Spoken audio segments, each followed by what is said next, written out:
one of the crucial things that a university class does, that a class in religion does, is give students information that they need to make sense of the world around them. The other thing that we want them to take away are some practical strategies.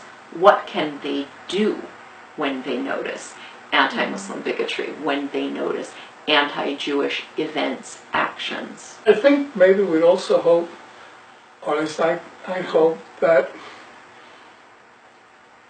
the course will help them develop a certain degree of self-reflexivity about themselves, about their more immediate environment, about sometimes unspoken or unarticulated but yet present predispositions of one type or another. I think that would be, there's an old joke about who's an anti-Semite? Somebody who hates Jews more than is strictly necessary. Which is a good joke, actually.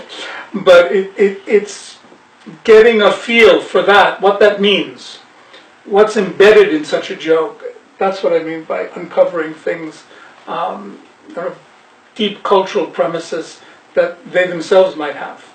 And I think this is a moment where a lot of what's been unspoken in terms of anti-Semitism, in terms of anti-black racism, in terms of anti-immigrant sentiment, it's all really risen to the surface in a way that is horrifying and shocking in some respects, and also to folks who study anti-black racism in America, not at all out of character with the last several hundred years of American history.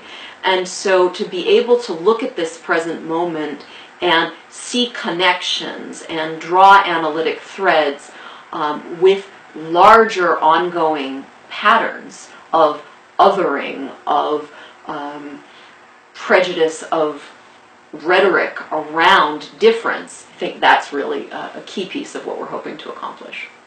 And I'll just add that in the wake of last year's election, there was a letter that got sent to a lot of mosques around the US, including at least one in the Boston area. And among the awful things it said, Trump is going to do to the Muslims what Hitler did to the Jews. So that's not implicit. That's very, very explicit. Right. The team teaching adds a sort of frisson and a sort of excitement to the class, and students always appreciate it. And I think they appreciate it most when we didn't agree, and we worked out how we didn't agree, and they were the beneficiaries of that. So my experience is that everybody got a lot.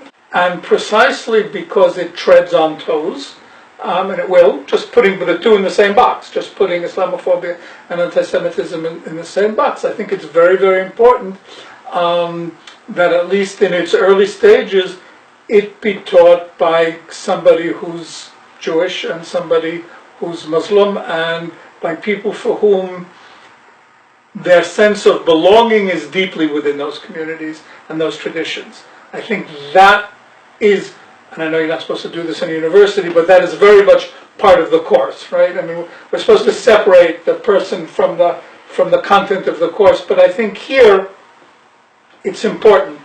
It's part of the statement. And because we both come in different ways from communities that are being targeted, right? That matters in this kind of context.